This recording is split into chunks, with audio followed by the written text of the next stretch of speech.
Ternyata untuk membuat nastar yang cantik bentuknya sama rata semua dan bikin nastar yang glowing itu cara bikinnya gampang banget loh bun. Resep ini bisa dijadikan untuk isian toples lebaran ataupun untuk bisnis kue kering kalian. Hai semua, assalamualaikum, jumpa lagi dengan Dapur Wana Rahmi. Nah di video kali ini aku mau bagiin resep nastar glowing yang biasanya aku pakai ya. Yuk langsung aja kita ke resepnya. Bahan pertama yang harus disiapkan yaitu margarin. Di sini aku menggunakan 200 gram margarin, kemudian tambahkan 30 gram gula halus.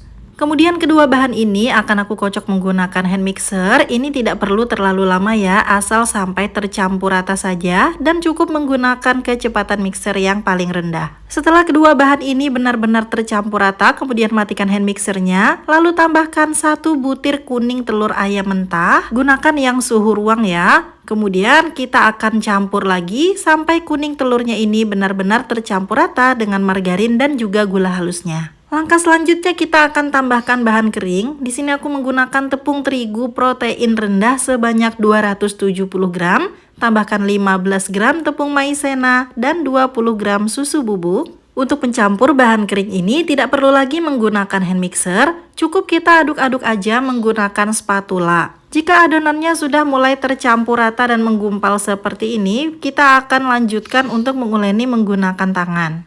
Untuk proses pengulenan menggunakan tangan ini tidak perlu terlalu lama juga, supaya nanti hasil nastar saat dipanggang tidak meluber ya.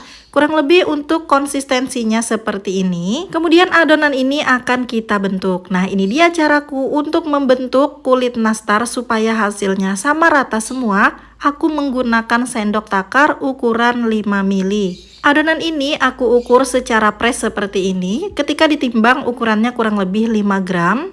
Mengukur adonan menggunakan sendok takar seperti ini lebih praktis, lebih cepat, jadi adonannya itu sama rata semuanya. Bikin hasil nastar yang kalian buat itu jadi sama rata bentuknya ya, tidak ada yang besar ataupun kecil. Kemudian selanjutnya siapkan selai nanas yang juga sudah dibulat-bulatkan. Oke, lanjut ke proses pencetakannya ya. Ambil satu bahan kulit nastar kemudian dipipihkan. Langsung aja letakkan selai nanas yang sudah dibulatkan. Kemudian kulit nastarnya kita akan tutup seperti ini sampai udaranya tidak ada di bagian dalam dan guling-gulingkan aja seperti ini sampai bentuknya benar-benar bulat ya. Nah kurang lebih hasilnya seperti ini. Untuk nastar yang sudah selesai dibulatkan langsung aja kita akan tata di atas loyang yang sudah diolesi dengan margarin tipis-tipis aja.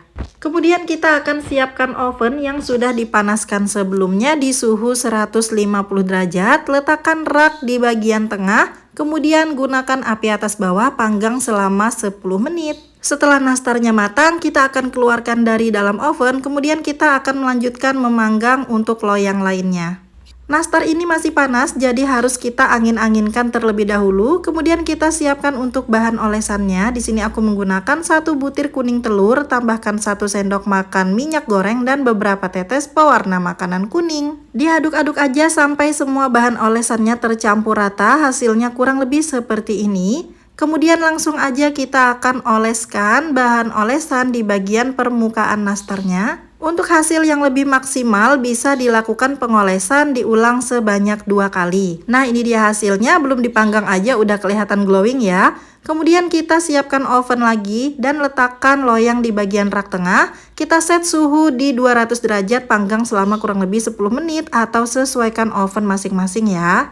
Dan ini dia hasil nastarnya, sangat bagus banget. Untuk bentuknya ini bulat-bulat sama rata, tidak ada yang kebesaran dan tidak ada yang kekecilan ya. Untuk bahan olesannya juga bagus, bikin nastar kalian lebih cantik dan hasilnya jadi glowing seperti ini. Untuk isian toples lebaran ataupun untuk ide jualan bisa dikemas menggunakan toples-toples seperti ini. Untuk tekstur nastar yang aku buat kali ini dia itu lembab ya, jadi tidak kering dan tidak bikin seret di tenggorokan. Teman-teman bisa lihat ini untuk isian dan kulitnya itu takarannya sangat pas ya, jadi bahan kulitnya tidak terlalu tebal. Oke, terima kasih udah nonton videonya, semoga bermanfaat, semoga kalian suka dan wassalamualaikum.